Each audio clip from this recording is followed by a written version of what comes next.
गुमशुदा गृहिणी को खोजने के लिए मायूस परिवार मीडिया का सहारा ले रहे हैं। घटना की जानकारी के अनुसार शांति बाजार अनुमंडल के बगाफा के बटाफा टीला क्षेत्र की रहने वाली सुप्रिया देवनाथ पिछले शुक्रवार को बिजली बिल भरने के नाम पर अपने घर से निकली थी। बाद में रात होने के बाद परिजनों की ओर से शांति बाजार थाने में लिखित शिकायत दर्ज कराई गई कि काफी खोजबीन के बाद भी गृहिणी नहीं मिली। आखिरकार 6 दिन बाद बीत जाने के बाद भी घर वालों को गृहिणी नहीं मिली और वे मदद के लिए मीडिया के सामने आए। गृहिणी को ना पाकर परिजन फूट फूट कर रो पड़े। गृहिणी की एक बेटी है, वे अभी 7वीं कक्षा में पढ़ रही है। गृहिणी की सास ने मीडिया से बात करते हुए कहा कि जब वे घर से निकली तो गृहिणी अपने साथ करीब 1 लाख रुपये नकद और जरूरी दस्तावेज साथ ले गई थी। मीडिया कवरेज के चलते परिजनों ने गृहिणी को ढूंढने की अपील की। अब देखना ये है कि लापता गृहिणी को खोजने के लिए पुलिस प्रशासन क्या कदम उठाती है। শুক্রবারে বেলা 11টার সময় ডাক্তার দেখাইব কই কারেন্টের বিল দিব কই মা আবার একটু বার হয়েছি। এরপরে সন্ধ্যা তোলে খোঁজ করছে হয় না। এরপরে আমার খবর দিল, গাড়ি রিজার্ভ করে আইলাম, থানাতে এফআইআর করিলাম শুক্রবারে 8টায়। এরপরে এফআইআর করলাম, আজকে 6 দিন গেছে, কোনো খোঁজ খবর নাই। এর থানাতে একবার এফআইআর করছি, লগে লগে আবার কালকে 5 দিনে আবার বড়বাবুরে যাই, প্রধান চেয়ারম্যান মেম্বার প্রধান সব লইয়া যাই আবার করছি।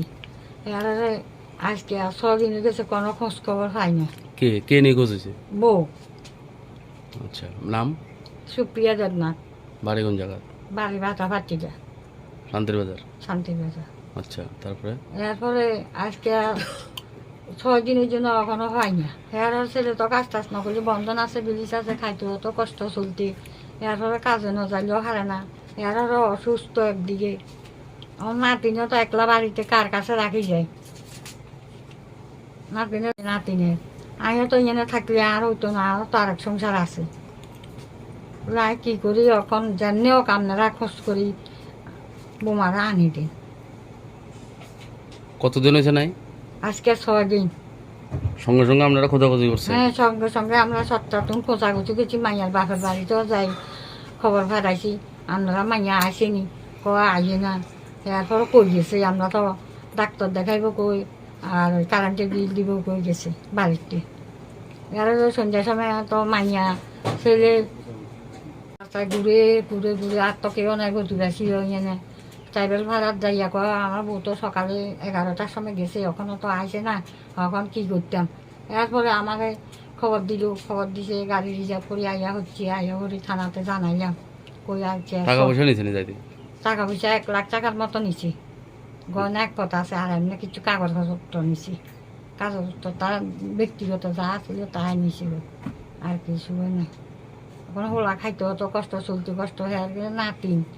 এখন নাতিনের কার কাছে রাখি যাচ্ছে, তার বাবা কেমনে কাজ করবো, কেমনে খাইব, নাতিনের বা কানো ভাড়া দিব।